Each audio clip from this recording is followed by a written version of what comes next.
오늘은 첫 번째로 장동혁 대표를 준비했습니다. 여러분, 장동혁 대표에 대해서 많이 알려졌지만 아직도 그 어떤 진면목, 진가 이런 것들을 잘 모르는 분들이 많거든요. 그리고 언론에 의해서 저는 가장 오해를 많이 받게 프레임으로 공격받는 정치인이 지금은 장동혁 대표라고 생각을 합니다. 목적지 K님, 네네. 우선 장동혁 대표 아직도 그 판사 출신이래. 서울대 나왔대. 그리고 좀 주부분들에게 인기 있게 잘생겼잖아요. 그러니까 금수저 아니야 생각하는 분도 있는데 일단 유년기로 돌아가 보면 국민의힘 정치인 중에서 장동혁보다 가난한 학창시절 보낸 사람 찾기가 거의 어려울 것 같아요. 저는 이제 통학할 때 초등학생이 몇 시간씩 걸려서 통학했다는 얘기는 정말. 그럼 언제적 정말 와, 그쵸. 이게 60년대 말에 태어나신 분이잖아요. 그러니까 학교를 한 80년 즈음에 다닌 거잖아요. 건데, 네. 그때 그랬다는 거는 정말 의아한 정도로 한 30리를 걸어 다녔다 그러죠. 어마어마하게 가난한 다른 그 당시에 어떤 평균 수준보다 한참 아래에 있는 그 정말 진짜 가난한. 무슨 두뇌 삼고 살았다는 뜻이잖아요. 그 실제로 살았던 그 집에 여전히 지금 어머니가 모시고 있고. 네. 지금은 이동을 했는지 모르겠습니다. 그때 집을 처분한다라고 하면서. 그런데 아무튼 그 집을 지금 봐도 정말 그 집은 도저히 여기 어떻게 사람이 살 수 있나. 여기에 뭔가 단열이나 어떤 뭐 냉난방이 가능할까 싶은 정말 재래식 집 그대로더라고요. 그런 걸 생각할 때, 장동혁 대표는 아예 어떻게 보면 일반 국민들과 경험 자체가 다르다. 정말 가난한 어떤 경험에 대해서 약간 피눈물 나는 그런 어떤 뭐 각인이 있지 않겠는가라는 생각이 좀 듭니다. 저 집이죠. 저런 집이 어딨냐고요. 박사님, 이런 것도 그 자라는 환경에서 어려움을 겪어본 것도 큰 정치인이 되는데 되게 중요한 요소 아니겠습니까? 이제 우리나라 역대 대통령들이 그 환경이 좋은 부유한 집에서 잘 큰 경우는 거의 없어요. 예, 다들 어린 시절. 우여곡절이 굉장히 있었던 경우가 많죠. 예, 그렇죠. 그렇습니다. 박정희 대통령 보세요. 칠남매의 막내인데 너무 가난해서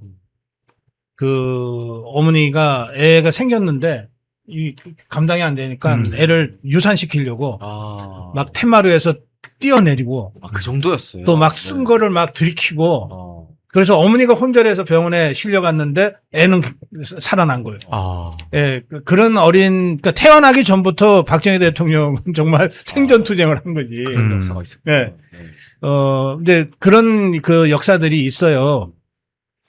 장동혁 대표도 아주 대표적인 무수저, 흑수저도 아니라 그러잖아요. 네, 장동혁 대표 스스로. 근데 그렇죠. 다만, 이 외모가 아주 기공자 스타일로 생겨가지고, 그래서, 아주 좋은 집안에서, 잘 컸겠구나라고 이제 오해를 하게 만드는 건데, 장동혁 대표가 30리길을 걸어 다니고, 고등학교 학창시절 얘기를 제가 좀 들어보니까,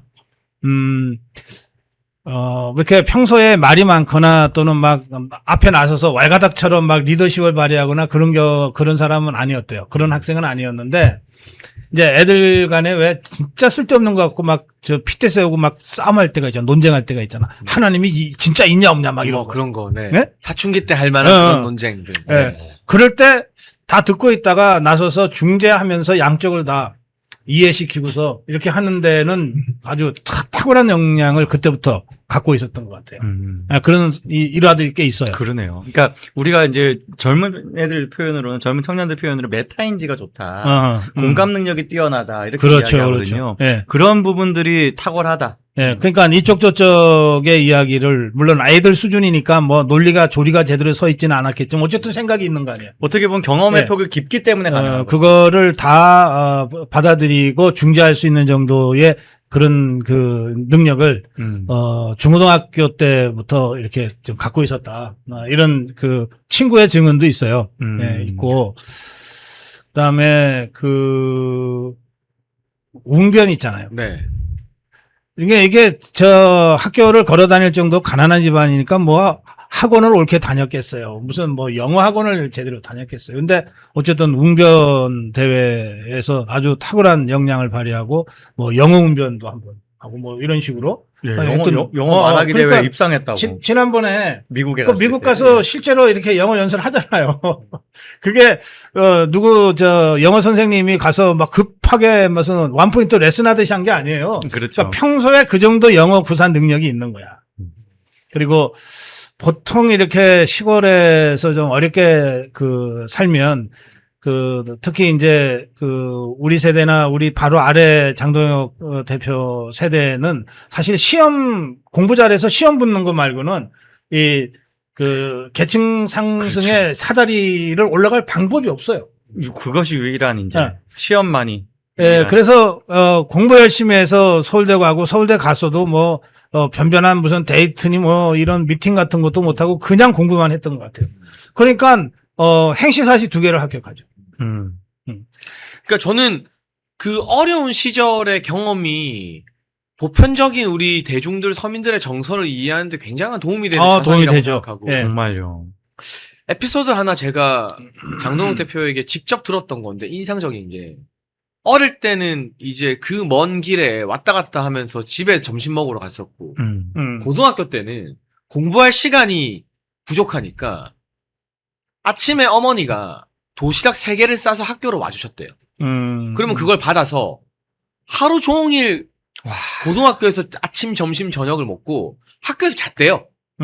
와. 집에 왔다 갔다가 너무 머니까 학교 교실 뒤에서 자고 새벽에 일어나면 또 어머니가 오시면 어제 먹은 도시락 빈통 돌려드리고 어머니한테 다시 받아서 고3 때는 그렇게 공부를 했다 하더라고요. 저는 살다 학교에서 자면서 도시락 3개 받아가지고 살았다는 이야기를 들으니까 진짜 우리가 생각하는 거 이상의 어려움을 겪고 그랬는데도 지금 어머니랑 너무 사이가 좋게 어머니를 모시고 하는 것들이 막 많이 알려지잖아요. 어머니가 네. 맹자 어머니시네. 그러니까요. 제가 방송 중에 울어도 됩니까? 정말 이거는 진짜 과장이 울컥하네. 아니라 본인이 직접 저에게 따로 사석에서 이야기해준 에피소드거든요. 아니 저는 이제 장동혁 대표지만 그 어머니 마음이 너무 막 이렇게 와닿아가지고 진짜로 울컥했어요. 우리 어머니 같아가지고 그 어머니가 자녀가 그래도 뭐 지금 장동혁 한 명만이 아닌데 특히 고등학교 3학년 때는 특별히 아들이 충분히 마음껏 공부하게 하기 위해서 본인이 어떻게 보면 그 이동을 대신 한 거잖아요. 그리고 식사까지 그렇게 와, 그 마음이 또 어떤 마음이었을지. 그리고 아들은 학교에서 자면서, 그러니까 말이 쉽지 교실에서 자는 게 친구들 눈치도 보이고 일어나면 얼마나 그렇겠어요. 근데 아니, 말이 안 되지. 그러면서 공부해서 또 아들은 서울대 가는 걸로 보답한 거고. 그렇죠. 네. 그리고 성인이 됐을 때를 한번 살펴볼게요. 여러분, 그 장동혁 대표가 행시와 사실을 모두 다 패스했습니다. 근데 첫 번째는 행시거든요. 그러니까 대부분의 정치 뉴스나 유튜브에서는 법조인 장동혁, 판사 장동혁이 어땠는지를 조명하는데 그렇죠. 우리는 그것만 봤죠. 저는 이걸 이야기하고 싶어요. 행시 붙고 교육부 공무원으로 몇 년 일을 했어요. 그러니까. 교육부 사무관으로. 그렇죠. 전 이게 또 다른 정치인들과 일반적인 법조인 출신 정치인들과 다른 면모라고 보는 게 일반 사람들처럼 직장 생활을 해본 거예요. 그렇죠. 행시부터도 5급 사무관으로 들어가면 거의 그 막내인 거잖아요. 그 쟁쟁한 중앙부처에서는. 그러니까 5급 사이에선 막내인 거죠. 거기서 몇 년 직장 생활을 했다는 게 바로 법조인들이 평생 나 잘났다는 그 엘리트 의식과는 다르게 우리 월급 받고 회사 다니고 하는 사람들의 서름이나 이런 걸 알 수 있는 굉장히 중요한 배경이 아닐까 싶은 생각이 들더라고요. 그거 굉장히 중요한 포인트. 맞아, 정말. 평생 법조인으로 또 존경받는 그 사람들이 있습니다. 예, 근데 뭐 이회창 전 총재 같은 분이요. 이분은 그냥 평생 판사를 한 거예요. 아주 꼿꼿하고 대쪽 같은 그 판사로 유명한데. 그렇죠. 근데 이분은 사회생활이라는 게 없어요. 음. 이게 그런 대쪽 판사들일수록 사건 관계자하고 부딪히는 것 자체를 피하기 위해서 밥을 사무실에서 혼자 먹어. 평생 그래요. 그건 또 그 직무에는 또 적절한. 아니, 그래서 그냥, 그 판사는 대개 비서 1명 정도 있거든요. 그렇죠. 그냥 그 비서랑 둘이서 맨날 저 사무실에서 곰탕 시켜 먹거나 설렁탕 시켜 먹는 걸로 하면서 해요. 그러니까 뭐 나름 훌륭하지, 법조인으로서는. 그러나 그렇죠. 일반적인 그 장사미사들의 그런 그 애소사 같은 거는 잘 모르는 거예요. 그러니까요. 소셜 스킬이라든가 어떤 경험이라든가 그렇지, 이런 그렇지. 것들이 너무 네? 부족해지는 거예요. 그냥 그러니까 사실 판사만 하면 전혀 문제가 없고 오히려 좋아요. 그거. 그러니까 서류상으로 이런 사람이 이런 범죄를 저질렀는데 이건 형법 몇 점 몇 항에 양형은 어느 정도 뭐 이런 거는 정확하게 할 수 있을지 모르지만 그 무미건조한 그 문서 뒤에 숨어 있는 그 수많은 우리 장사미사들의 눈물과 애환과 아픔 있잖아요. 예. 이거는 이해가 안 되는 거야. 판결을 할 때도 그런 깊이가 부족할 수 그렇지. 있는. 예, 그런 면에서는 장동혁 대표가 판사를 그렇게 오래 하지도 않았지만 판사를 하기 전에 그런 경험을 가졌다. 비록 행시에 통과한 그 공무원이긴 하지만 어쨌든 이 공무원 생활을 한 몇 년을 했다. 그거는 다른 법률가 출신, 이른바 우리가 검사, 판사, 법률가 출신이라고 할 때 갖는 그 아주 무미건조하면서도 고지식하고 고리타분한 그런 이미지를 장동혁 대표가 넘어설 수 있는 굉장히 훌륭한 자산이에요. 그래서 저는 그 단순히 뭐 공부 잘해서 행시도 합격하고 사시도 잘했어요가 아니라 일반인들 직장 생활하면서 얼마나 많은 스트레스를 받습니까? 솔직히. 그렇죠. 저도 회사 네. 다녀보고 막 했습니다만 그거를 모르는 정치인들이 사실은 우리 국민들의 마음을 뭐 어떻게 알까? 근데 그거를 해본 정치인이 사실 국민의힘에는 많이 없거든요. 왜냐하면 그렇지. 국민의힘 대부분 공안대작 출신들 음. 또는 대학 교수 출신들을 선호하니까 그게 우리가 놓치고 있던 이 정치인 장동혁의 굉장히 중요한 그 10년인 것 같아요. 맞네요. 교육부 공무원으로 근무했다는 그 10년 가까운 기간이. 그 교수 출신들이 정치판 들어오면 되게 실패하잖아요. 네. 그 이유가 간단해요. 인간관계, 사회관계가 없어. 그러니까 공부만 하다가 학생들과의 관계는 늘 슈퍼갑이잖아. 그렇죠. 그다음에 연구실에 조교 한 명 있는 거야. 그렇지. 그래서 뭐 제가 누구라고는 얘기 안 하겠는데 교수 출신으로 국회의원도 되고 장관도 된 사람들이 많잖아요. 이 사람 교수 때 보면 그 점심 때 그 야 빵 좀 사와라 하고 5,000원을 줘. 그럼 조교가 가서 3,000원어치 사고 2,000원을 거스름돈을 갖고 오면 2,000원 받아. 그리고 빵 지 혼자 먹어. 그 조교는 밖에 나가서 라면 때우는 거야. 이게 교수 생활이야. 뭐 모든 교수가 다 그런 건 아니지만 대체로 교수들이 그래. 그러니까 이런 사람들이 세상을 어떻게 아냐고. 뭐 자기가 뭐 포럼 같은 거, 세미나 같은 거 할 때는 뭐 멋있게 이론을 얘기할 수 있지만 거기에도 마찬가지로 그 이면에 있는 장사미사들의 피한 눈물과 애환 같은 거는 모르는 거예요. 그 지금 박사님께서 같은 직종에 있어도 이런 류가 있고 이런 류가 있다. 어떻게 보면 장동혁 대표 같은 류가 굉장히 적은 류죠. 아주 네. 소수파죠. 근데 사실 그래서 그런 것도 있겠지만 국민의힘이라는 정당에서 정치를 할 수 있는 사람들은 사실은 대부분이 다 장동혁 대표 같지 않은 케이스들. 자기가 집안이 뭐 아주 넉넉하거나 그래서 출세가도를 달리거나 그런 과정에서 어떤 사회 경험이라든가 뭐 사회생활에서의 어떤 하급자 역할이라든가 이런 것들 경험 없이 그냥 말씀하신 교수라든가 판사라든가 이런 걸 한 사람들이 너무 많이 있다. 그런 사람들이 당원의 마음을 이해하기 굉장히 어렵다. 그리고 그들에게 이해시키기 어렵다라는 어떤 우리 당원들의 입장도 있거든요. 그런데 그 우리 네. 일반 당원들 있잖아요. 네. 책임 당원들. 네. 이런 사람들은 법률가 출신들은 평소에 손도 안 잡는 사람. 그러니까. 뭐 더럽다고. 그러니까. 하정우 같은 사람들인 거예요. 그렇지. 교수 같으면 네. 아예 이 사람 근처에 오면 괜히 겁나고 저 사람 혹시 나한테 뭐 해코지 하지 않을까?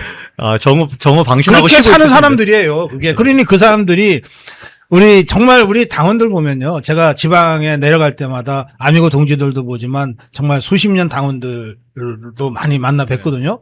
이분들 손 잡으면 정말 거칠거칠해. 맞아. 예. 응? 옷차림은 대체로 남루해요. 응? 당장 금방 일하다 오신 분들이니까 이런 분들의 그 애국심, 예. 이런 분들이 모여서 만들어낸 우리 국민의힘의 당원의 당심.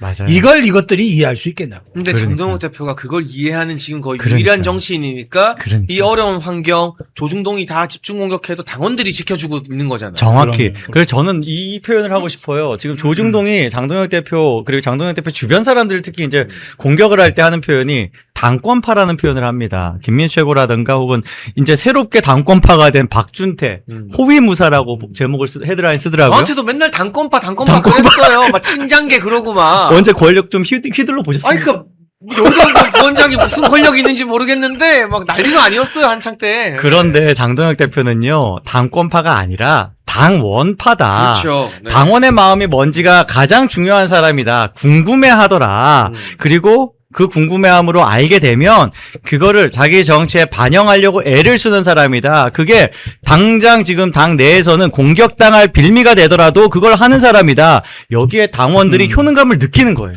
제가 엊그저께 이제 페북에다가 짧은 글을 올렸는데요. 다키스타워 있잖아요. 네. 명작이. 제가 며칠 전에 우연히 채널에서 그걸 봤어요. 영화를. 네. 예. 그런데 제가 뭐 2번, 3번 본 영화긴 하지만 그 마지막 부분은 너무 감동이에요. 뭐냐면 챔벌린이나 뭐 이런 협상파. 히틀러하고 협상해서 항복하자. 그러면 우리는 산다. 뭐 이런 협상파들이 영국 의회를 다 장악을 했어. 그렇죠. 특히 그 전시 내각도 그런 자들이 들어와 갖고서 막 처칠을 막 압박하는 거예요. 절체절명의 위기에서 이제 처칠도 어쩔 수 없다. 그러면 어쩔 수 없다. 협상하자는 연설을 예정해 놓고 이제 의사당으로 가는 중에 갑자기 차에서 탁 내려. 이게 이제 영화적 설정이니까 진짜로 그랬는지 모르겠는데 그렇죠. 영화에서는 갑자기 차 타고 가다가 탁 내려요.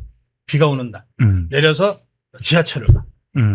그래서 지하철에서 한정거장인데 그 한정거장 가는 사이에 지하철에 있는 일반 영국 시민들을 만나는 거죠. 맞아요. 예. 만나서 솔직하게 그 자기 고민 지금 너무 고민된다. 다들 협상하자 그러고 항복하자 그러는데 나는 싸우고 싶은데 여러분들 어떻게 해야 되냐.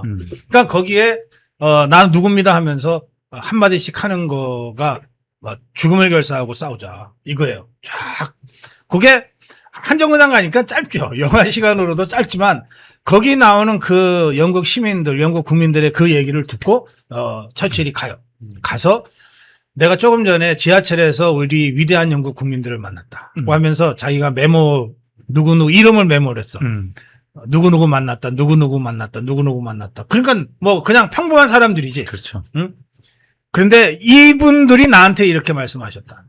나 전쟁한다. 싸운다. 우린 이길 수 있다. 이렇게 연설을 해서 반대파들을 잠재워 버리거든요. 그러면서 전쟁으로 본격적으로 돌입합니다. 그 장면인데 그 장면이 그 제가 한 3일 전인데 그때 상황이 그래서 그런지 장동혁 대표가 계속 제 머릿속에 오버랩 되는 거예요. 올림픽 공원에서 모습. 또 그 당내에서 이 당내에서 상황에서도 상황. 계속해서 혼자 공격받고 있잖아요. 그렇죠. 그래서 제가 다키스트 아워를 꼭 보셔라. 야, 그 위로가 되겠다, 진짜.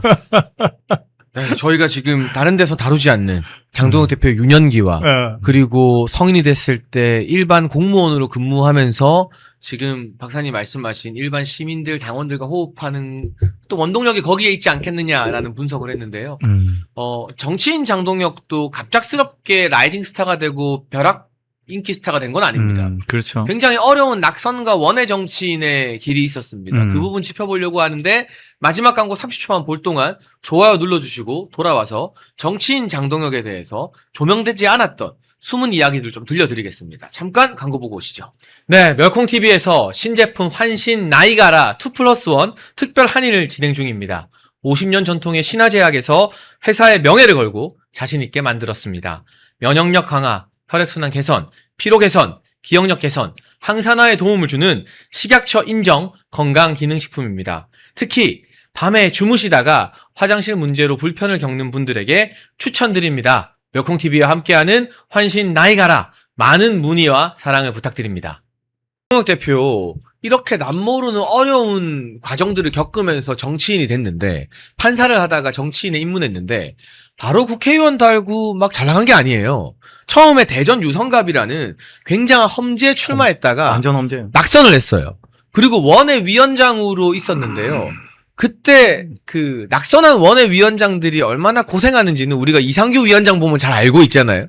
진짜 고생이란 고생은 다 하고 또 정치적 시련도 한번 겪었잖아요, 모케이님. 그 과정에서는 일단 뭐 그 앞에 좀 이야기할 만한 건 장동혁 대표가 이 선거 패배를 하고 그냥 이제 바로 돌아선 게 아니라 선거 무효소송도 합니다. 그러니까 지금 이 선거가 공정하게 치러지지 않았다라는 문제 제기. 여기에는 뭐 여러 가지 어떤 선거 공정성에 대해서 문제 제기한 여러 가지 관점들이 있는데 그 당시에 그때부터 선관위한테 문제의식이 있었네요. 그러니까 심각한 문제의식을 가지고 있었습니다. 특히 이제 그때 장동혁 대표가 더 포커스를 맞췄던 거는 문재인 정부가 매표 행위를 했다. 음. 돈을 뿌려가지고 선거에 영향 끼쳤다. 이 부분을 또 이제 중점적으로 다뤘었어요. 그렇게 정말 우리가 사실 몰라가지고 몰랐던 것이지, 우리 애국 시민들 지금 이 대한민국에서 이런 것들이 문제다라고 여겼던 것들을 어떻게 보면은 민심과 함께해서 늘 문제 제기하고 문제 제기하는 행동을 했던 사람이다라는 걸 이야기하겠습니다. 그런데 그런 것들이 오히려 본인 정치적 어떤 여정에는 굉장히 장애물이 되는 거죠. 그 당시에 뭐 지금 그때 비대위원장 누가 됐습니까? 김종인 같은 사람이 돼가지고 그거 선거 무효소송하는 사람들 뭐 음모론자 취급하고 이런 맞아요. 분위기였습니다. 그런 탄압을 겪으면서도 하는 사람이었다. 예. 지금 와서 생각해 보니까 장동혁 대표가 참 고지식한 사람이네요. 아까 우리가 네. 그 서울대 그다음에 행시 공무원 사시 이거 해서 판사 이렇게 했잖아요. 이 정도 경력이면 비례대표로 영입이 되거나 아니면 무슨 저 강남에 공천만 받으면 당선되는데 공천 신청을 했겠죠. 그렇죠. 근데 이 사람 고직해서 그런지 그냥 저 대전으로 간 거 아니에요. 어려운 지역. 네, 유성으로 간 대전에서 거 아니에요. 유성이 제일 어려워요. 완전 험지. 예. 그러니까 진짜 고지식하게 원칙대로 하려고 그랬던 것 같아요. 그래서 이제 정치 입문하면서 이제 쓴맛을 보게 되는데 저는 지금 우리 국민의힘의 그 주류가 영남권이잖아요. 영남권은 그냥 어찌어찌 줄 잘 서가지고 공천 받으면 비례대표보다도 더 행복한 이 정치인 생활을 적어도 10년 가까이 할 수 있어요. 일단 공천 한 번 받으면 두 번, 세 번은 그렇죠. 그 보장되는 거니까. 그렇죠. 그러니까 이 자들은 이 패배의 아픔도 잘 모르고 낙선의 아픔도 잘 모르고 낙선돼서 그 다음 선거 때까지 4년을 저 오세훈이가 법을 이상하게 만들어 놔가지고 지구당도 없고 지구당에 그 유급 그 직원도 못 쓰게 돼 있는 이 후원금도 상황에서 못 받아요. 네, 후원금도 못 없어요. 받아요. 네. 정치인인데 완전히 몸으로 때워야 되는 이 원외당협 위원장의 이 서러움을 모른다. 그렇죠. 이 딱 국민의힘의 주류는. 맞아요. 좋게 편하게 온 사람들. 그런데 장동혁 대표는 바로 그 과정을 온몸으로 겪은 거거든. 그러니까 그 저는 장동혁 대표가 조광한 지명직 최고위원을 딱 그 지명직으로 지명했을 때 그리고 조광 최고위원이 그러더라고요. 원외당협 위원장들의 힘을 좀 모아주십시오라고 했다는데 이거는 겪어보지 않으면은 잘 안 되는 거예요. 배지 달면은 원외당협 위원장이 아예 눈에 안 보여. 그러네. 응? 완전히 저 1등석 탄 사람들 있잖아. 퍼스트 클래스 비행기 탄 사람들은 이코노미에 있는 사람들하고 탈 때나 내릴 때나 부딪히질 않아요. 그래서 의총에서 그때 조광한 최고위원 등 김민수 최고위원 오니까 정성국이나 이런 사람들이 어디 의원님들 오는 자리에 감히 오냐고 막 어이, 소리 지르고 막 그랬던 그러니까. 거잖아요. 정성국이라는 자는 네. 이런 경험이나 고생이 하나도 없어. 그냥 바로 꿀지었고 전략 공천 받은 거니까요. 그냥 부산 친구에 전략 네. 공천 받아갖고 그냥 배치 단 거거든. 아니 송원석이 공식적으로 초청을 해가지고 했는데도 갔는데도 그러잖아요. 그 난리니까 무슨 얼마나 불가촉 천민 취급하는 거잖아요. 그러니까 시각 자체가 최고위원인데도 그러니까. 원해라고. 네. 예, 그래서 이런 경험들이 다 지금의 장동혁 리더십을 만들어낸 굉장히 중요한 요소들로 우리가 봐줘야 된다. 그런데 여기에 어떻게 보면 기회도 있는 거예요. 이 어떤 원외 당협위원장들이 만일 다음 공천에 공천받고 이제 선거에 승리해서 원내로 들어온다? 엄청나게 강력한 우군이 되는 거죠. 그제서야 개파 같은 것이 생긴다. 이렇게 이야기하겠습니다. 예. 아니 그리고 이런 어떤 고생하는 걸 알아주니까 조광한 최고 같은 사람이 뭐 장동혁 대표를 얼마나 오래 알았겠습니까? 근데 그 진정성이 통하니까 누구보다 든든한 우군이 되어주는 거잖아요. 그러네요. 김민수 최고도 마찬가지고 박준태 비서실장도 마찬가지고요. 박준태 비서실장이 뭐 장동혁 대표를 안지 오래돼봐야 얼마나 오래됐겠습니까? 그렇죠. 네. 그런데 당내에서 막 활발하게 여러 명 만나고 돌아다니는 스타일은 아니지만 인연을 맺은 소수는 장동혁에 대한 어떤 신뢰나 의리가 아주 깊어진다는 거. 이런 것들도 아마 이 고생을 해본 정치권에서 갑자기 황태자로 내리꽂히고 뭐 대통령이 법무부 장관 시켜주고 비대위원장 시켜줬더니 내가 뭐 윤석열 황태자라고 개똥 같은 소리 하지 마라 인터뷰에서 이런 말이나 하는 정신 나간 사람들과는 다르게 진짜 바닥에서부터 고생을 해봤다는 게 저는 유년 시절에 가난해서 하는 고생 그리고 성년이 되어서 직장 생활하면서 일반인들 하는 고생 해본 거 정치인 되어서 떨어져 보고 원외위원장 해봐서 고생해본 거. 이 세 가지 고생이 지금의 장동혁을 만든 게 아닌가 싶어요. 정말 그런 것 같습니다. 예. 장동혁 대표 아까 이제 언급하려고 했던 거는 또 하나가 지방선거에 그러니까 이 어떤 국민의힘 국회의원 어떤 패배 이후 2년 후에 대정시장 선거에 출마 신청을 하지 않습니까? 공천 신청을 하는데 그때 안타깝게도 확 잘리죠. 네, 컷오프 당한 일이 있었어요. 되게 당시 당한테 기억하시나요? 상처를 받은 거죠. 어떻게 보면. 네. 그러니까 어떻게 보면 장동혁 대표 사실 쉬울 거라고 생각하지도 않았지만 자신감은 있었던 것 같아요. 대전 유성에서 닦았던 그런 어떤 조직이라든가 이런 걸 기반으로 특히 그 당시에 장동혁 대표가 그 선거 준비 단계에서부터 굉장히 젊은 어떤 그런 감각으로 선거 운동을 하면서 꽤 나름 지역 정가에서는 좀 바람을 만들고 있었거든요. 그런데 컷오프 당했어요. 이제 아까 세 가지 그 어려움을 말씀하셨잖아요. 우리 장해찬 최고위원이. 네. 거기에 제가 조금 보태고 싶은 거는 이겁니다.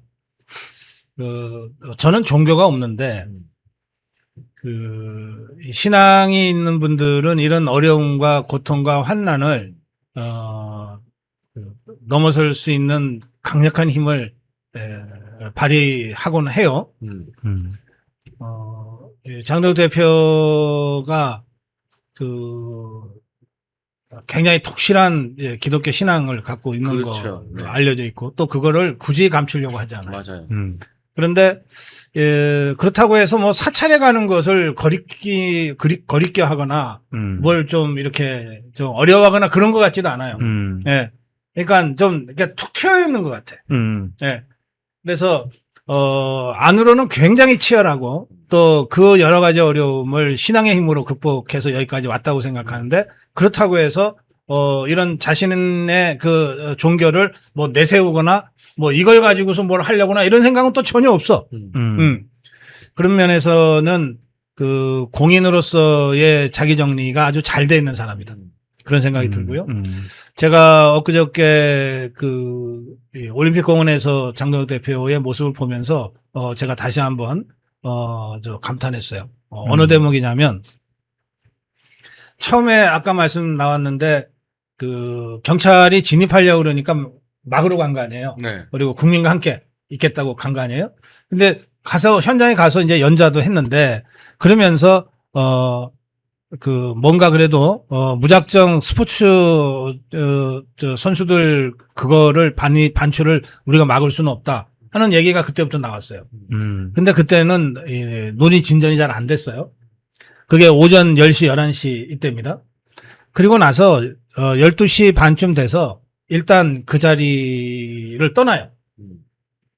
그때 제가 현장에서 본 바로는 장동혁 대표, 김민수 최고위원, 박대출 의원, 또 박준태 의원 뭐 이런 사람들이에요. 이런 사람들이 현장을 떠났어요. 12시 반쯤에. 그래서 이제 점심 먹는 시간도 됐으니까 점심 먹으러 가겠지. 그런데 차를 안 타고 걸어간 거예요. 차를 안 타고 1-3 쪽에 약간 언덕배기처럼 돼 있는 그쪽으로 이렇게 가더라고요. 그래서 조금 이상하다고 생각했지만 그래도 가겠지 그랬어요. 근데 이 장동혁 대표가 가서 잠깐 좀 여유를 가지고 쉰 다음에 다시 들어온 거예요. 다시 들어와서 이제 우리가 잘 아는 그 오후에 중재 상황이 만들어진 거예요. 그러니까 이게 보통의 제가 그동안 보아온 정치인들은 오전에 한번 해서 안 되면 되게 다시 떠나버려. 그냥 말아버리죠, 그렇죠. 사실은. 그렇죠. 네. 네. 아니 뭐 내가 할 만큼 했다. 맞아요, 맞아요. 그리고 그렇죠. 점심시간이고 뭐 이제 점심시간이고. 그런데 이 장동혁은 다시 돌아온 거야 그 자리로. 그러니까. 다시 돌아와서 다시 집요하게 이 설득을 해갖고서 중재안을 낸 거예요. 결이 달라요. 그리고 주위에 거의 모든 우리 올림픽공원에 모인 분들이 박수로 추인할 정도의 아주 합리적인 안을 낸 거예요. 그런데 그러니까 이 장동혁이라는 사람은 포기를 모르는 사람, 또 자기가 어디에 있어야 된다고 생각하면 그걸 끝까지 지키는 사람. 진짜 책임성이 있는 사람이다. 이런 생각이 들었어요. 정말. 예. 자, 그런데 이제 거기서 또 한 번의 반전이 일어나잖아요. 중재를 했는데 한 사람이 버틴 거야. 그러니까 이 사람을 장동혁 대표를 비롯해서 여러 사람들이 설득을 했어. 한 2시간 가까이. 했는데 설득이 안 됐잖아요. 네. 그럼 그 시점에 사실 보통 정치인 같으면 아니 내가 말이야 내가 난데 내가 이렇게 어렵게 협의안을 만들고 중재를 했는데 그리고 아무리 생각해도 이게 가장 합리적인 아닌데 하고 밀어붙일 생각이 들었을 거예요. 그럴 수 있죠. 네. 예? 네, 밀어붙일 생각이. 밖에서 보는 저도 그런 생각 솔직히 들었으니까. 그런데 네. 장동혁 대표가 거기서 딱 멈춰버리는 거예요. 올림픽 공원은 모든 사람이 동등한 자격으로 온 것이고 단 한 사람의 반대라도 있으면 우리가 설득은 해보겠지만 설득이 안 되면 포기하는 게 맞다. 이거 진짜 어려운 결정이거든요. 그러니까 이건 자칫 잘못하면 뭐 장동혁이 별거 아니네. 뭐 가갖고서 폰만 잡았지 아무것도 해결한 건 없잖아. 라고 하는 비난을 받을 수 있는 상황이었어요. 그때 장동혁 대표가 차라리 비난을 선택한 거야. 네. 그게 진짜 용기라고 저는 생각해요. 네. 그래서 그때 막아선 사람에 대한 그 막아선 국민에 대한 논란은 뭐 여러 가지 좀 있는데 그 논란을 뭐 제가 하자는 얘기는 전혀 아니고요. 그 시점에 설득이 안 되면은 집행하면 안 돼.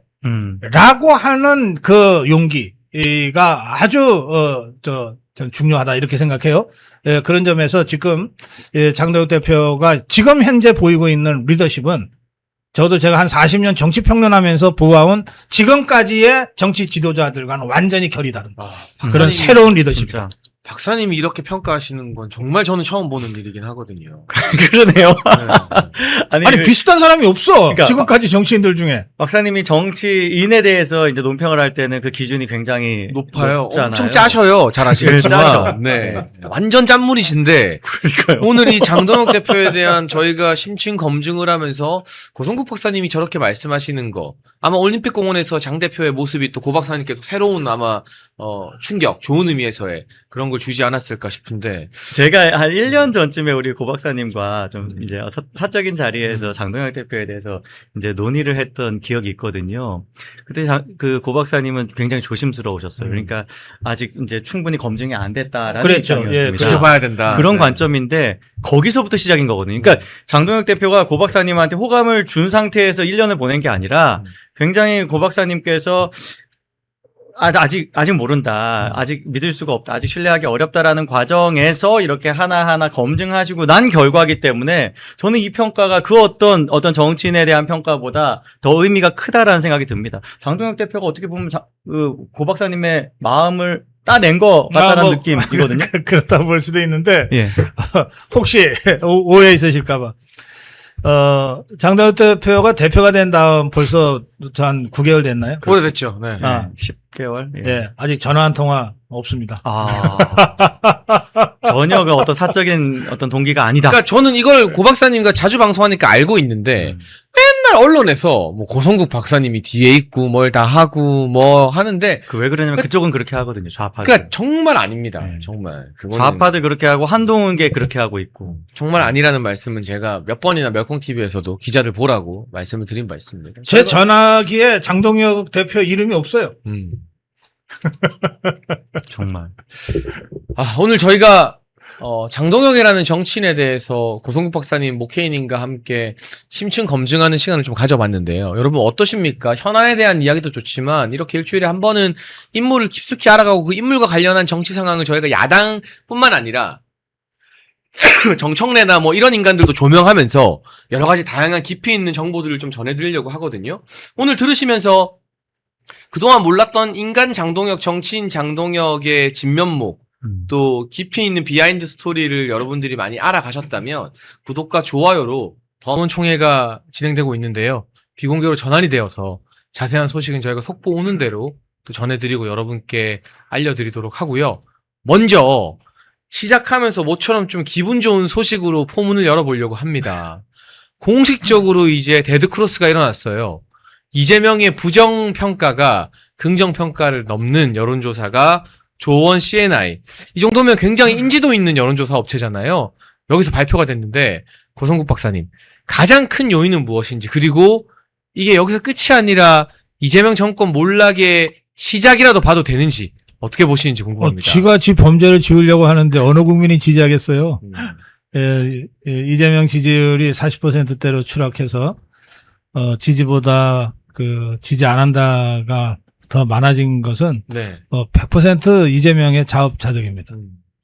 근데 이제 이재명 입장에서는 뭐 좀 억울하다 할지 몰라요. 아니 내가 내 죄 지우고 싶어하는 게 죄냐? 굉장히 원초적인 너 같으면 안 지우겠냐? 너는 감옥 가고 싶냐 뭐 이제 여러 아니, 뭐 그런. 그러니까 우리 늘 하는 말 있잖아요. 그러니까 죄를 짓지 말았어야지. 박민영 대변인 이 결과 어떻게 보세요? 일단은 ARS가 같은 추세로 다 가잖아요. 계속 나오고 있어요. 네. 누차 말씀드리지만 전화면접 조사는 이제 문 좀 닫으시고요. 돈 아깝게 그 조사원 몇백 명 고용해가지고 뭐 고용 창출하는 건 좋습니다만 결과가 안 맞잖아요. 그러니까 이렇게 좀 국민들 여론 호도하는 조사 한국갤럽 MBS는 이제 그만하시는 게 낫겠다. 덧붙여 말씀드리고 ARS 다 똑같습니다. 국민의힘이 오차범위 안팎으로 민주당 역전하고 있다. 똑같이 나오고요. 전부 다 앞서는 것으로 이번 주는 나왔어요. 이재명 지지율도 과반 밑으로 떨어지더니 이제 오늘 쐐기를 박은 거죠. 아예 데드크로스라고 쐐기를 박은 건데 뭐 여러 가지 요인이 있겠죠. 일단 가장 먼저 민주당 스스로 선거 패배했다라고 얘기를 하죠. 민주당 선거 패배에 대해서 다들 집권 1년 차라 아직 대놓고 말을 못한다 뿐인 것이지 우리 모두가 알고 있습니다. 이재명이 제발 그 입 좀. 이재명이 SNS 하나 쓸 때마다 정말 지지율이 민주당이 뚝뚝 떨어졌거든요. 공소 취소가 어쩌고 뭐 스타벅스가 어쩌고 그런 이야기 할 때마다 후보들이 얼마나 그 간담이 서늘했겠습니까. 근데 그 결과를 받아든 이 후보들과 지지자들의 실망감이 일단 반영됐다라고 보여지고 지금 가장 적신호는 중도와 청년들이 전부 다 이탈했어요. 그러니까 2030 세대가 국민의힘 지지율이 리얼미터 기준으로 20대가 민주당의 3배입니다. 그렇다라고 하는 것은 지금 유동층은 다 이동을 했다는 거고요. 그나마 40%대 유지를 하는 건요. 4050이 아직 버티고 있고 우리 70대 이상 어르신들은 그래도 누가 됐건 좌파라고 하더라도 나라가 일단 집권했으면 안정되어야 한다라고 하는 심리가 있으시기 때문에 이 조원 CNI 조사에서도 아직 70대 지지율이 한 40%대가 유지가 돼요. 그래서 이제 좀 국정 안정을 그래도 아직은 바라는 이런 어르신들의 마음이 움직이기 시작하는 순간 이제 떨어질 일만 남았다라고 보여지고 전 연말쯤까지 앞자 3까지는 금방 갈 것이다라고 전망하고 있습니다. 그러니까 여당하고 야당이 조사를 우리가 읽을 때 조금 이제 좀 다르게 봐야 되는 부분은 이 권력을 잡고 있는 것들은 대통령이라는 권력이 있고 또 당 지지도가 있잖아요. 네. 그러니까 이게 대체로 같이 움직이지만 때로는 이제 서로 다르게 움직일 때도 있거든요. 근데 특히 이제 당에서 차기 대권 주자가 당을 이끌 때는 현직 대통령의 지지율은 떨어져도 뭐 당 지지율은 올라간다든지 그렇죠. 이런 경우는 있을 수 있는데 이제 제일 좀 이 노답 상태가 뭐냐면 둘이 같이 떨어질 때 앞서거니 뒤서거니 서로 자기가 먼저 떨어지겠다고 그냥 꼬라박을 때거든요. 지금 이재명이와 더불어민주당 상황이 딱 그렇습니다. 그래서 저거는 당분간은 답이 없습니다. 그리고 서로 그 추락의 이유를 상대방에게 돌리기 바꾸거든요. 그렇죠. 네. 정청래 쪽에서는 이재명 때문에 떨어졌다. 이재명 쪽에서는 정청래 때문에 그렇지. 떨어졌다. 떨어진 거는 팩트니까. 그리고 이게 8월까지는 이어져요. 네. 전당대회가 8월에 있고 전당대회에서 김민석이든 정청래든 뭐 송영길이든 결정이 나도 그 후 폭풍과 여진이 한참 갈 겁니다. 그렇기 때문에 이 추락하는 지지율의 날개가 없을 것으로 전망이 되고요. 제가 이걸 분석했을 때 고무적인 건 박민영 대변인 말한 것처럼 지금의 2030 세대가 국민의힘 지지율을 견인하고 있는데 20대 때 한 번 생긴 정치 성향은 잘 안 바뀌거든요. 그렇죠. 그러니까 노무현 전 대통령 서거 당시의 20대들이 강력한 친노 친문 팬덤이 되어서 지금 40대 50대가 민주당의 콘크리트 지지층이 된 거잖아요. 근데 지금의 10대 20대들은 이제 선관위에 투표용지 부족 사태, 이 선거 부정 사태가 강력한 내관이 되어서 곧 죽어도 민주당이나 좌파들을 지지하기가 어려운 세대로 굉장히 중요한 시기를 겪어 나가고 있는 것 같아요. 그럼 이게 당장도 당장이지만 10년 뒤, 20년 뒤를 바라봤을 때 보수 우파에게 굉장히 큰 자산이 되는 중대한 사건이고 중요한 여론 지형의 변화가 아닐까 싶습니다, 박사님. 그러죠. 굉장히 중요한 부분인데요. 이제 그걸 정치학에서는 이제 political socialization이라고 해서 따로 연구 영역이 있어요. 네. 그만큼 중요합니다. 정치 사회화. 근데 이 그동안의 정치 사회화 영역에서의 경험적 연구에 따르면 대체로 10대 후반, 20대 초반에 정치 의식이 거의 그 만들어져요. 완성이 되는 건가요? 네. 예. 그런데 이 10대 후반, 20대 초반에 어떤 요소가 영향을 제일 크게 주냐. 뭐 가정교육이 줄 수도 있고 학교가 줄 수도 있고 친구가 줄 수도 있고 종교단체가 줄 수도 있고 뭐 그렇잖아요. 직장이 줄 수도 있고. 네. 그런데 제일 그 큰 영향 그리고 오랫도록 그 영향을 주는 것은 집단적 경험입니다. 집단적 경험. 예, 사회적 집단 경험. 네. 그러니까 지금 아까 말씀하셨잖아요. 그 40대, 50대가 10대 후반, 20대 초반 때 뭘 집단적으로 경험했나 이 사람들이. 그게 효선이 미선이 사건, 뭐 광우병, 뭐 노무현 뭐 극단적 선택으로 뭐 지켜주지 못해 미안해하면서 눈물 찔찔 짜던 이런 게 그 10대, 20대 후반의 집단 경험이에요. 세월호 참사 이런 거. 그러니까 이 사람들은 지금 40대, 50대에도 그때 형성됐던 반체제, 반정부, 반자유민주주의, 이 좌파 성향이 농후한 거고 이런 성향은 이 사람들이 70대가 돼서 자연스럽게 보수화되지 않아요. 그때 그 깊이 각인된 그 인식이 70대에도 그냥 가지고 갈 가능성이 많아요. 그러면 지금 우리가 주목해야 될 것은 지금의 10대, 20대가 지금 경험하고 있는 이 집단 경험 있잖아요. 네. 그게 1, 2, 3 계엄을 통해서 스스로 계몽된 경험. 그 다음에 이번, 올림픽 그 공원에서의 참정권 찾기 네. 주권 행동. 이런 거를 10대, 20대가 집단적으로 경험하고 있잖아요. 그리고 이 경험은, 좌파들의 경험은 구경하는 경험이었어요. 자기들이 주체였지 않았거든요. 그런데 지금의 이 10대, 20대, 30대의 경험은 자기가 주체가 돼서 하는 경험이에요. 훨씬 더 강하고 더 깊이 각인되죠. 그래서 저는, 앞으로 10대, 20대, 30대가 향후 30, 40년 동안 대한민국을 이끌어갈 이제 허리가 되고 주체가 되는데 저는 그 앞으로의 10년, 앞으로의 20년은 정말 걱정할 필요가 없다. 그렇게 생각합니다. 그리고 직접 올림픽 공원에 못 갔더라도 많은 10대, 20대들이 이번에 SNS에 인증샷을 남기면서 이 사태에 분노를 했거든요. 그게 박사님 말씀처럼 참여한 경험이잖아요. 그럼요. 그럼 사람은 자기가 참여한 경험을 후회하고 되돌리기가 굉장히 힘들어요. 심리적으로든 인지적으로든. 그러니까 저는 정말 고무적인 게 단순히 20대 남성뿐만이 아니라 이번에 전 20대 여성들의 참여가 올림픽 공원에서 두드러졌다고 보이는데 그러니까 오죽하면 일부 언론이 이걸 헐뜯으려고 잠실 올림픽 공원에서 우파 청년들 소개팅한다 뭐 이런 기사도 내더라고요. 아니 근데 한편으로는 그게 왜 나빠? 아이고. 맞잖아. 네.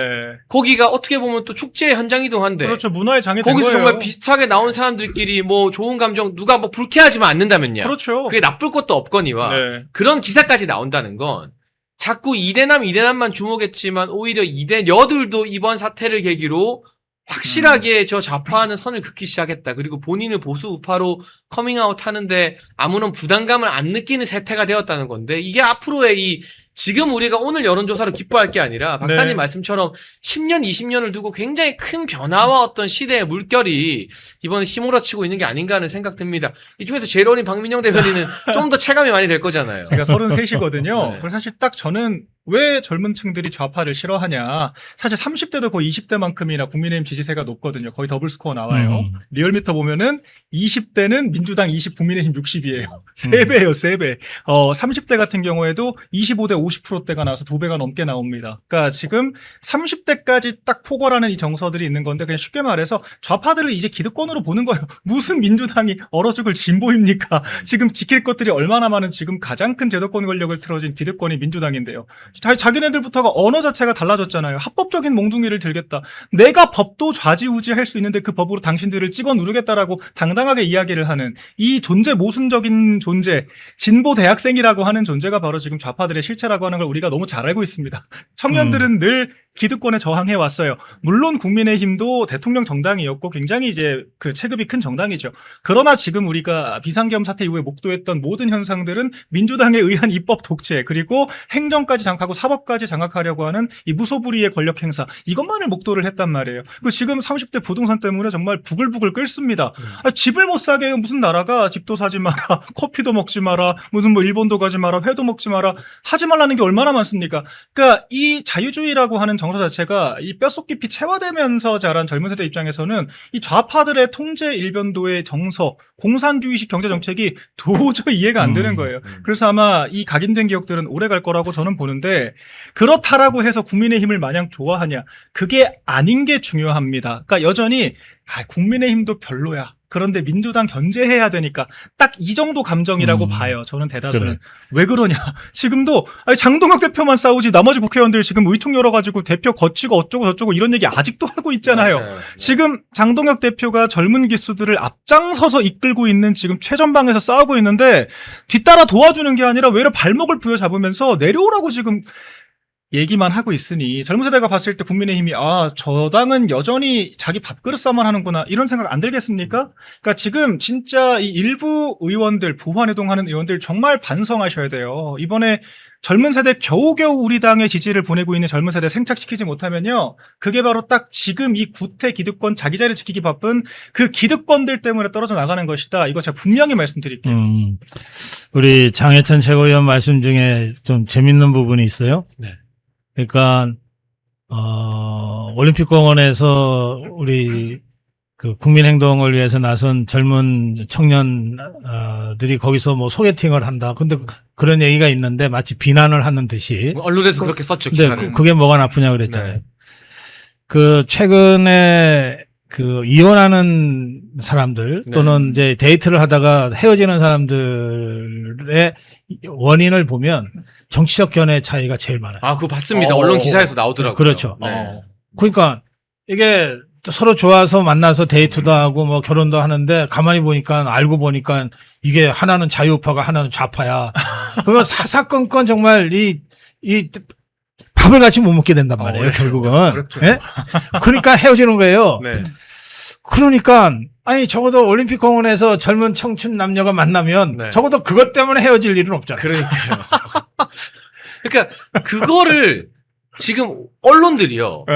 저 올림픽 공원에 모인 청년들을 어떻게든 흠집내려고 예. 이재명이는 그리고 민주당 것들은 이거 뭐 폭력 시위대다 뭐 감금한다 납치한다 이런 프레임을 만들려고 하고 또 일부 언론에서는 마치 거기에 무슨 불순한 목적이 있는 것처럼 막 흠집을 잡는데 그런 게 정말 말도 안 된다는 거죠. 네. 자연스러운 일들인 거고 청년들이 그러니까요. 모이는 공간에서는. 네.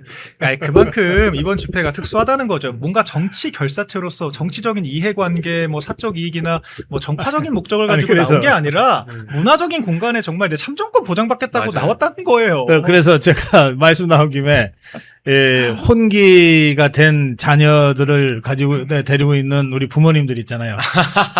그 괜히 무슨 결혼정보회사 이런 데 보내지 말고. 이런 데 보내지 말고 네. 예, 그런 데 보내지 말고 올림픽 공원으로 나오세요. 그것도 뭐 나름 재밌는. 왜냐하면 저는 이제 사적으로는 정치 성향 다양한 분들 많이 만나는데 예. 우리 박민영 대변인이 저보다 한동훈 더 싫어하기로 유명한데 정치권에 저보다 한동훈 더 싫어하는 사람 몇 명 없거든요. 네. 근데 제가 박민영은 인정하는데 너무 마음에 드는 이상형인데 한 딸이야. 위두훈이 팬클럽이야. 그럼 데이트 못 하잖아. 전 일단 앱노말한 정도로 인식을 하기 때문에 아니, 사실 저는 차라리 민주당 지지하는 거는 이제 사실 주어진 환경에 따라 뭐 그럴 수도 있다고 봐. 100번 양보해서. 왜냐면 민주당도 뭐 사업마다 다를 수 있잖아요. 근데 한동훈은 진짜 한동훈을 좋아한다. 정치인으로서 좋아한다는 건요. 한동훈이 무슨 비전이 있어. 제가 어제도 뭐라 합니까? 제가 국민의힘의 전략 자산인데 이런 소리나 하고 앉아 있는데. 아유, 씨. 그건 정치를 떠나서 약간 좀 사이비적 성향이 있다라고 저는 좀 정의를 내리지 않을까. 막간에 또 고 박사님이 재미난 화제를 운을 띄워주셔서 저희가 좀 웃었는데요. 근데 민주당도 발등에 불 떨어졌나 봐요. 이제 곧 문 닫게 생길 JTBC에서 단독 보도를 하나 냈는데 이게 망하게 생긴 애들끼리 친하게 지내는 법이거든요. 그렇지. JTBC나 민주당이나 네 오손도손한데 민주당 내부 여론조사 결과가 유출이 된 것 같습니다. 원래 잘 되는 집에서는 이런 거 유출 안 돼요. 그렇죠. 망할 것 같으니까 누가 에이씨 우리 망했다 하고 기자들한테 술자리에서 부시렁부시렁 말하고만 하는 말하면서. 거거든요. 자체 여론조사에서도 지지율 하락이 우려할 만큼의 변동폭이 크다라고 나왔습니다. 이거는 이게 하나의 일시적 현상이 아니라 지방선거 이후 일종의 레임덕 추세 흐름에 불이 붙은 걸로 봐야겠죠, 박사님. 그럼요. 사실 이제 국민의힘이 잘 못하는 부분이 바로 이 대목이에요. 뭐냐면 저 종북 주사파들은 수십 년 전부터 대한민국 체제 전복을 위해서 맨날 전략 전술 짜고 막 이랬던 자들이잖아요. 그렇죠. 그러니까 정치도 그런 식으로 한다고요. 그래서 저것들은 직접 정치인들이 기획사도 차리고 여론조사도 운영하고 이게 다 여론조사와 정치 기획이라고 하는 게 긴밀하게 맞물려 돌아가는 거기 때문에 그래서 이 대목을 국민의힘에서 잘 못 쫓아갔어요. 원래는 한 30년 전에 그 여의도 연구원을 처음 만들었던 거는 국민의힘이거든요. 그렇죠. 그때는 여의도 연구원이라고 하는 것이 굉장히 이 수준이 높았어요. 네. 거기서 나오는 연구조사 자료라든지 또는 정책 보고서라든지 또는 선거를 앞둔 전략 보고서 같은 거 굉장히 수준이 높았어요. 그래서 그 당시에는 이른바 뭐 선거 기획사 같은 것도 거의 없을 때니까. 그래서 대한민국의 과학적 선거 운동과 선거 전략의 길을 열은 것은 국민의힘이에요. 여의도 연구원이 그 출발점이었다고 해도 과언이 아니에요. 그런데 이게 한 20년 전부터 뒤집히기 시작했어요. 그래서 지금은 여론조사회사나 정치기획사의 뭐 절대 다수를 좌파들이 갖고 있거든요. 그러니까 나름 정확하게 자기들 내부에서 보는 자료에서는 나름 정확하게 한다고요. 그런데 거기서 야 이거 큰일 났다고 나왔다는 거 아니에요. 그러니까 이거는 진짜 큰일 난 거예요. 예, 저는 지금 우리가 알고 있는 추세에 비춰봐서도 그렇고 저 좌파 진영 내에 전략 보고서에서 큰일 났다고 나온 것은 저것들 진짜 큰일 난 거다. 그렇게 생각합니다. 네, 지금 민주당이 추락할 때, 그리고 민주당이 내부의 명청대전으로 갈등이 아주 격화될 때, 그때 국민의힘은 똘똘 뭉쳐야 하는데요. 그 첫 번째 고비 과제가 오늘 2시부터 시작되고 있는 의원총회라고 합니다. 제가 몇 가지 현장 상황을 좀 점검해 봤는데요. 지금은 비공개로 진행 중이고요. 공개 발언을 원래 원내대표가 합니다. 의원총회에서는. 정점식 원내대표는 두 가지 이야기를 핵심적으로 했습니다. 그 신동욱 의원 보좌관 막 목 조르고 폭력 행사한 경찰들 발목 비틀고 막 다 자르도록 만들겠다. 가만두지 않겠다. 그리고 두 번째, 선관위 특검 당론으로 만들어서 발의하겠다. 네, 그 두 가지 핵심적인 이야기를 했어요. 정점식 원내대표의 발언에서 재선거 소청이나 장동혁 대표 거취에 대한 내용은 없었어요. 그러니까 갑자기 송석준 의원이 일어납니다. 원래 공개 발언은 원내대표만 하고 비공개로 가는 게 관례거든요. 일어나서 막 뭐라 말을 하고 이러니까 당이 최악이지 해요. 그러니까 박준태 비서실장이 나가서 해라. 그 자리에 일어나서 혼자 궁시렁 거지 말고 할 말씀 단상 줄 테니까 나가라. 그리고 강승규 의원이 뒤에서 최악은 뭐가 최악이야? 지지율이 이렇게 잘 나오는데. 이렇게 말을 하면서 분위기가 좀 무마되고 비공개로 전환이 됐습니다.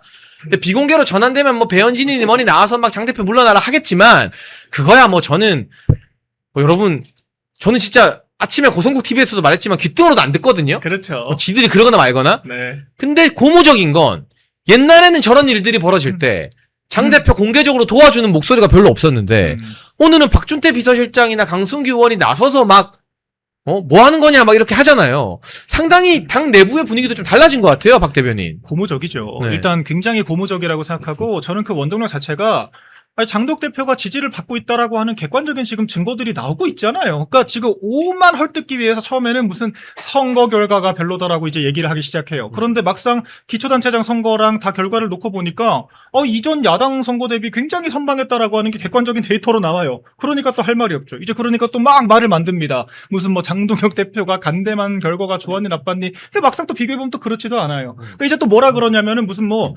재선거 이슈에 편승해가지고 무슨 뭐 이런 거취를 계속 유지하려고 하고 있다. 그런데 막상 이게 청년들의 또 지지를 받고 있다라고 하는 게 또 막 데이터로 드러나요. 그러니까 최근에는 이제 막 정당 지지율이 폭등을 막 합니다. 그러니까 이제 친한계들이 전 세상 들어본 적 없는 막 궤변을 펼쳐요.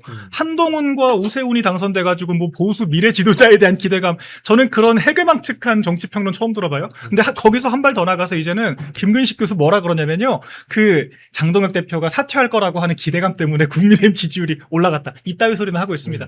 그러니까 이미 저기는 그냥 사익으로 점철된 그냥 정치 패거리 집단이 됐지 전혀 객관적이고 상식적인 국민들의 목소리를 대변하는 사람들이 아니에요. 그리고 이제 근데 그런 논리마저 박살이 난 게 어제 차기 대권 주자 지지율 나왔잖아요. 에브리 리서치에서 나왔는데 장독 대표 당당히 1등했습니다. 국민의힘 지지층으로 한정하면 아예 비교가 안 돼요. 32%로 맞아요. 다자구도에서 압도적 1등이었어요. 그러니까 지금 지지율 자체를 장동혁 대표가 견인하고 있다라고 하는 게 너무도 객관적으로 드러나고 애초에 궤변으로 그 일부 언론 매체와 친한계들이 대변해가지고 만드는 그 여론이라고 하는 게 한계가 있죠. 지금 저 따위 소리들이 말이 됩니까? 그러니까 그런 것들을 이제 의원들도 조금씩 자각을 하고 더 적극적으로 목소리를 내고 행동하기 시작을 했다라고 하는 게 네. 의총 직전에 좀 보여줬다 이렇게 평가를 하고 싶네요. 박사님 제가 전해드린 의총 스케치 좀 어떻게 보셨습니까? 홍석준이가 나이값도 못하네. 이게 이제 국회 여의도는 뭐 생물학적 나이도 나이지만 선수가 굉장히 중요하잖아요. 그렇죠.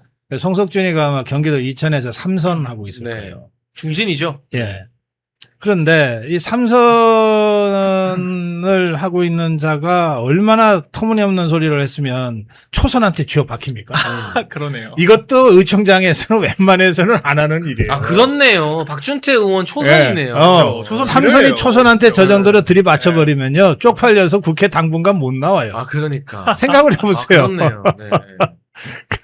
그러니까 2년 전에 한동훈이가 총선 말아먹을 때 한동훈이한테 뭐 공천 받아가지고 뭐 배치단 초선들이 뭐 진종호 같은 자 이런 자가 한동훈이한테 뭐 충성을 보이고 뭐 앞뒤 분간도 못하고 그러는 거는 좀 이해가 뭐 그 나름대로 저거 지가 아는 게 한동훈이밖에 없으니까 그렇죠. 이러고 넘어가겠는데 송석준이는 진짜 이해가 안 되잖아요. 예. 예. 그러니까 저런 게 나이값도 못 한다는 거예요. 선수값도 못 한다는 거예요. 그러니까 저 정도 되면 대놓고 공개적으로 창피당한 거니까 당분간 지역구에서 이게 경기도 이천 분들이 얼마나 쪽팔리겠어요. 그래도 자기 동네 대표 선수라고 내보냈는데 그러게요. 예, 초선한테 박살나버리고. 그리고 이 비공개 의총에서 뭐 한 10명 나와서 장 대표 물러나라 해도 장동혁 대표가 잘 들었습니다. 그런데 지금 지지율 보십시오. 저는 국민만 믿고 당원만 믿고 뚜벅뚜벅 가겠습니다 하면 끝 아닌가요? 아니, 이제 열댓 명 나설 지도 못할 거라고 보는데. 근데 언론은 그렇게 쓰겠죠. 뭐 대규모로 뭐 장 대표 사퇴론이 분출했다 뭐 그러니까 이렇게. 황당한 게 네.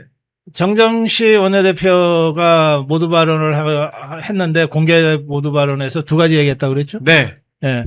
하나가 경찰들 가만 안 두겠다. 예, 보좌관 폭행당한 네. 거, 경찰 가만 안 두겠다는 거. 또 하나가 선관위 이제 특검. 국조는 하기로 했으니까 이제 네. 특검으로 가겠다. 이거 아닙니까? 당론으로. 여기 장동혁 대표 사퇴 얘기가 한 마디도 없잖아요. 없었습니다. 그런데 언론들은 오늘 의총이 무슨 장동혁 대표 사퇴 분수령이래.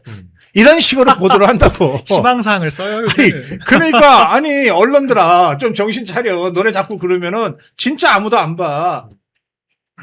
그러니까 이게 재밌는 게 오히려 한국경제 같은 경제지, 그리고 예. 이제 경향신문 한겨레 같은 이 약간 친여권 매체들이 훨씬 객관적으로 분석해요. 원래 남의 당 사정은 그 상대 매체들이 더 객관적으로 분석하고 솔직히 조중동은 플레이어죠. 자, 본인들도 인정할 거야. 부정 못해. 플레이어로 뛰잖아. 그러니까 플레이어들이 하는 얘기는 그냥 다 객관성 결여된 이야기를 하는 것이고 어제 나온 이제 기사만 하더라도 한국경제에서 장동혁 대표 표정만큼 달라진 분위기 이렇게 분석을 해요. 그러니까 장 대표의 체제가 유지될 수밖에 없는 세 가지 이유. 이제 뭐 지지율, 뭐 지도부가 굳건하고 이렇게 분석을 하고요.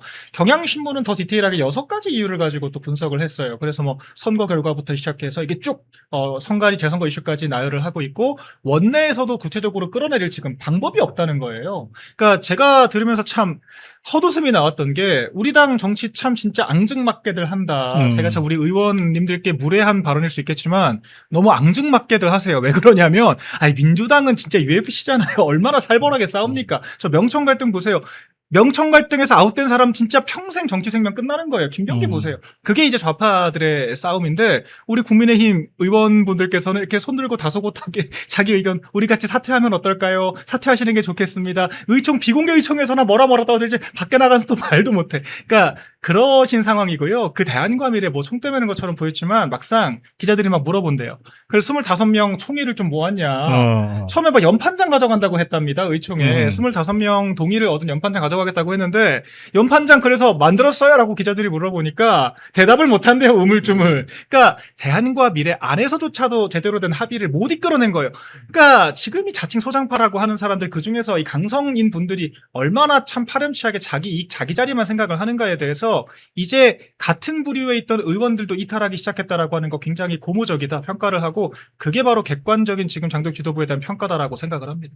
네, 그렇습니다. 저는 이 의원총회를 가지고 언론이 또 뭐라고 흔들든 간에 장동혁 대표가 자신감을 가지고 이제 당을 이끌어갈 시기가 왔다라고 보고 있는데요. 그래서 여러분들 의총에서 누가 무슨 짓을 하는지 우리가 눈여겨보고 판단을 해야겠지만 너무 스트레스 받지는 마시라. 우리가 이 당의 주인이다. 그런 마음으로 당당하게 네. 이 고비는요. 지방선거 이전에 장동혁 끌어내리려고 했던 고비에 비하면 일도 아니에요. 맞아요. 멸콩TV는 이재명 정권의 독재에 맞서 행정, 입법, 언론의 자유를 지키기 위해 노력하고 있는 채널입니다. 여러분의 후원은 채널 운영과 대한민국의 진실을 알리는데 큰 힘이 됩니다.